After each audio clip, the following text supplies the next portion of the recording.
Se fue. Bueno, entonces vamos Ya, ahora sí. el grupo 3 otra vez.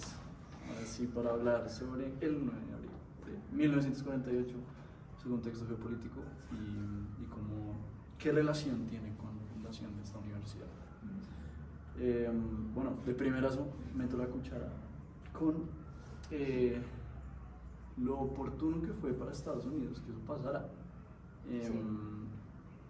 En la lectura sobre el contexto internacional se hace todo un análisis acerca de dónde estaban las intenciones de matar a Gaitán y quién lo quería matar, quién se favorecía de eso.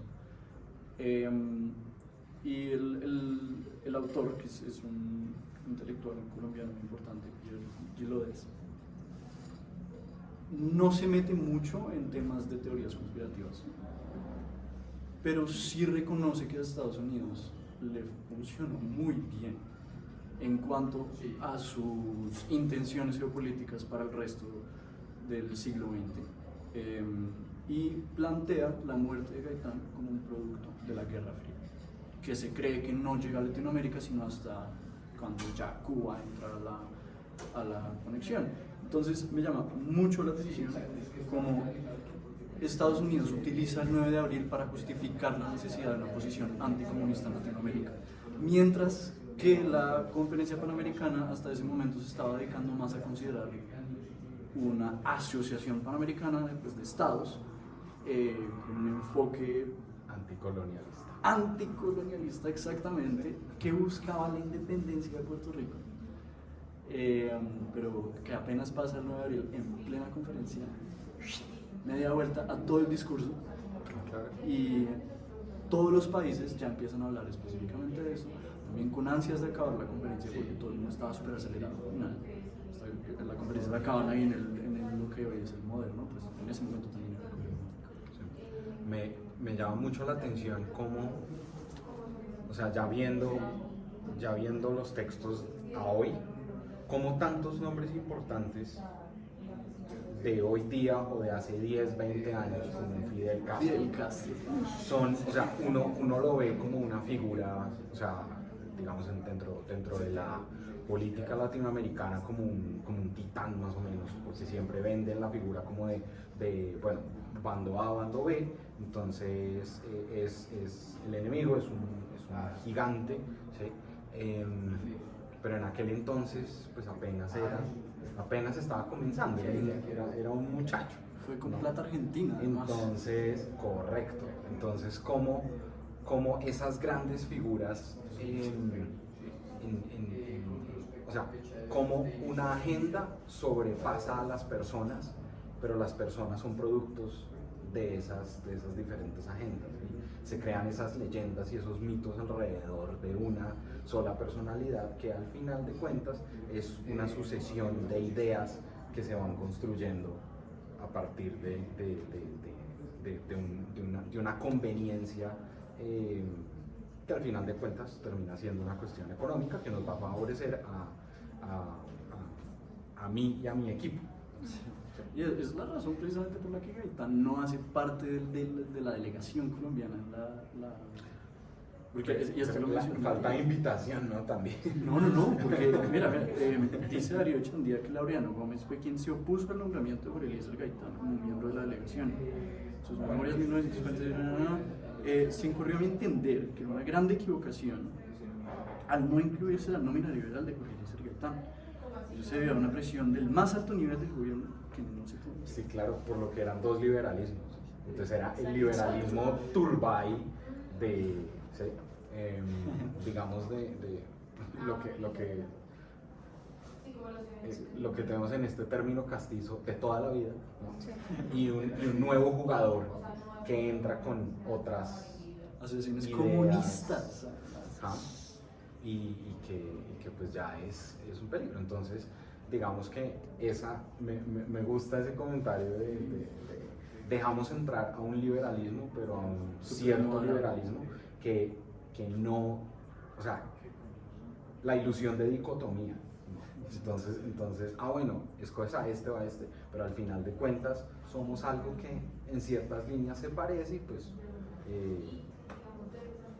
Sí, no, y es políticamente súper movido y esa es la relación, a mi entender, que hay con la fundación de la universidad, es donde se genera un puente entre los dos temas y es la política.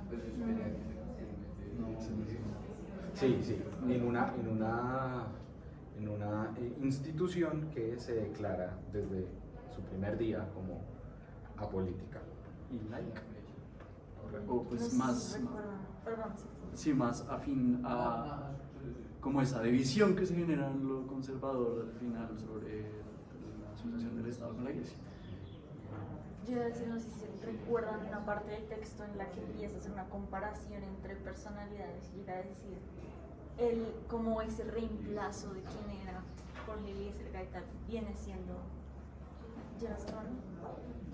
Se me empieza, o sea, como todas estas relaciones que uno viene a reemplazar al otro, pues es al final esto, son los puentes políticos. Y Lleras Camargo, que vino a ser rector de la universidad y además secretario de la recientemente creada OEA.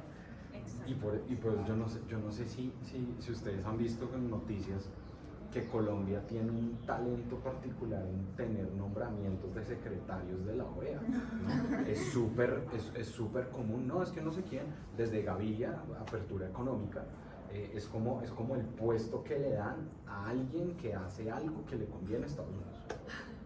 O sea, siempre lo cogen como el bastión del que algo hizo por esa idea de continuidad. Es curioso. Sí, a mí me quedó también como relacionado con eso, es la poca importancia que se le da al 9 de abril, digamos, como a todo ese contexto. Siento que en historia, como lo que uno aprende de historia, no se considera un hecho nacional relevante, como no de la relevancia que tiene. Es decir, para mí fue relevante en varias cosas. La primera es que era un síntoma de una sociedad que, como dice el texto, ya estaba con una serie de tensiones demasiado fuertes, ¿sí? Entonces, por ejemplo, el mismo hecho de que los jesuitas no fueran aceptados me parece significativo y que hayan tenido que volver además creando la UTC. Eso me parece una cosa absurda. Los jesuitas creando la Unión de Trabajadores Colombianos, que hoy en día sigue vigente y son los que salen allá a bloquear calles. Entonces uno puede encontrar el origen histórico de esto hasta esa época antes de 1948. Entonces está eso por un lado. Está por otro lado un cambio real en todas las condiciones geopolíticas de América Latina, que yo creo que nos impacta hoy en día. Es decir, el hecho de que el discurso anticolonial no se haya resuelto en ese momento, creo que impacta bastante en los discursos de hoy en día y en la serie de dinámicas de hoy en día, de liderazgos como los de Gabriel Boric, como el mismo liderazgo de AMLO con su populismo, o el mismo liderazgo de Gustavo Petro. Creo que tiene ese componente anticolonial ahí todavía metido. Y finalmente el hecho de que Bogotá hubiera sido escogida como sede para eso. Es decir, que Bogotá se haya escogido como el equivalente de Ginebra, el equivalente de Davos, en lo que es Europa, para América Latina se me hace muy interesante, muy curioso, siendo que como tradición urbana Bogotá no es nada, ¿sí? ¿Por qué no escogieron Ciudad de México? ¿Por qué no escogieron Buenos Aires? Sobre todo porque es para América, es para Estados Unidos y sus amigos. Exactamente. Y creo que el hecho de que las cosas se hayan desenvuelto como se desenvolvieron hizo que ese rol que Bogotá habría podido tener y que Colombia habría podido tener hubiera quedado absolutamente anulado. Yo tengo un comentario y es, ¿no les parece curioso que al uno ya entender un poco más de el bombazo tan berraco que fue, o sea, es una bomba nuclear para toda América, Sí. y le llaman el Bogotazo? ¿Nos afectó solamente acá? No, pero ¿quién le habrá puesto ese nombre? En algún artículo de prensa debió haber salido Bogotazo, probablemente en El Tiempo. ¿Quién sabe? pero el simple hecho de haberlo nombrado de esa manera ya le quita alcance, no solamente geográfico, sino histórico. De acuerdo, y yo siento que en ese sentido hay digamos, como una tergiversación de la verdad muy importante que para mí me remite también a episodios como el Palacio de Justicia, del hecho de hablar de teorías de conspiración. Para mí el hecho de hablar de teorías de conspiración es una cosa salvaje. O sea, una cosa es teorías de conspiración, el asesinato de Kennedy, que hay una serie de pruebas, evidencias, certezas, pero otra cosa es hablar de teorías de conspiración de que literalmente no se sabe quién contrató al matón que mató a Gaitán, que no se sabe quién finalmente dio la orden del Palacio de Justicia. Creo que ese tipo de cosas afectan mucho la construcción de historia de Bogotá, y el mismo hecho de llamarlo protestas cuando no son protestas, era una guerra civil. El otro día estaba hablando con mi abuelo, él me contaba que él estaba... Vivió ese momento. Sí, claro. Él estaba en un internado ahí al lado del Moderno, que era el colegio colomboamericano, de un masón también, o sea, muy parecido a... Sí, sí. Y nada, con unos amigos, divinamente, él no era divinamente, él era muy inteligente, logró que le dieran ahí la beca para ese colegio, pero con el resto de sus amigos divinamente, el plan fue escaparse por la noche y venirse al centro a ver el Bogotazo. Planzazo. Y ese era el plan. Y él me contaba que ellos literalmente les tocaba como ir entre esquina y esquina gateando porque volaban balas para todo lado. Y que desde la torre del campanario de la catedral habían militares pues disparando hacia la plaza con ametralladoras. Entonces yo digo, uno llamar eso una protesta, unos desmanes, para mí es una... La policía, absolutamente. La policía estaba esa sí estaba en protesta. La policía dice ahí como literal entregaron su autoridad cuando se empieza el Bogotazo. Los militares están fuera de Bogotá en ejercicios, entonces la fuerza militar estaba súper disminuida y después ya es de tal gravedad que empiezan a considerar artes marciales para manejar los efectos. Es que imagínese, movilizar un tercio de la sociedad bogotana, un tercio. O sea, eso, ahorita las marchas, cualquier marcha de los últimos 15 años, no ha sido, no jamás, pero eso es una comparación simple. Y es que ahí es donde viene de pronto, o sea, como la magnitud de lo que sucedió, pues, de la muerte de Galán, y es que convenía tanto, de Gaitán, perdón, que convenía tanto aquí, o sea, a nivel Bogotá, como a nivel internacional, y por eso tantas teorías conspirativas y nadie tiene, o sea, nadie da razón de nada, porque es que, exacto, porque es que era tan conveniente en tantos sectores y en tantas partes al mismo tiempo. Las Malvinas. Resultó en Inglaterra, exacto. Para parte de otro, o sea, para el partido, para todo. Exacto. Y ya trayendo el tema una vez más a la universidad, me parece importante, como ya el párrafo que para mí fue emblemático de la segunda lectura de Manuel Hernández, y es una especie de movimiento previsor de alto vuelo. La Universidad de los Andes se margina de la lucha política, como lo dice expresamente en sus estatutos. Se hace no confesional, lo cual evidentemente es una concesión de los principios liberales masónicos, pero a su vez no hacerse partidista hace unas concesiones a las pujas anticomunistas de Marshall en la Conferencia Panamericana, al hacerse tecnocrática, darse puja por el liberalismo de élite, que significa en ese momento la posibilidad de darle curso del desarrollo, como lo entienden en la ANDI y en FENALCO, que en ese momento ya existían, únicas organizaciones gremiales existentes, pero deja por fuera las pujas, la puja gaitanista, la puja populista y la puja homeopática, que queda sin vocero en la sociedad.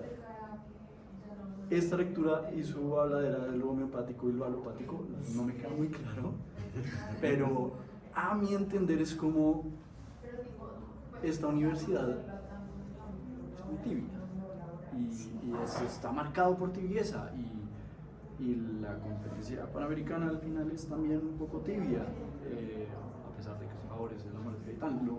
Quien no era tibio era Gaitán, y eso era muy problemático para Estados Unidos, para Inglaterra, para la élite colombiana, para la iglesia colombiana, Entonces, que Manuel Hernández lo llame algo homeopático, la política de Gaitán, como algo que se enfocaba, según entendí, puedo estar muy mal con esto, que lo homeopático es aquello que se va muy directamente a una raíz, a un problema de mucho fondo y de mucha complejidad, se va a solucionar específicamente unas cosas muy precisas, mientras que lo alopático es un poco más generalizado y un poquito más políticamente correcto, según entendí, pero la verdad es que me quedó muy confuso ese concepto.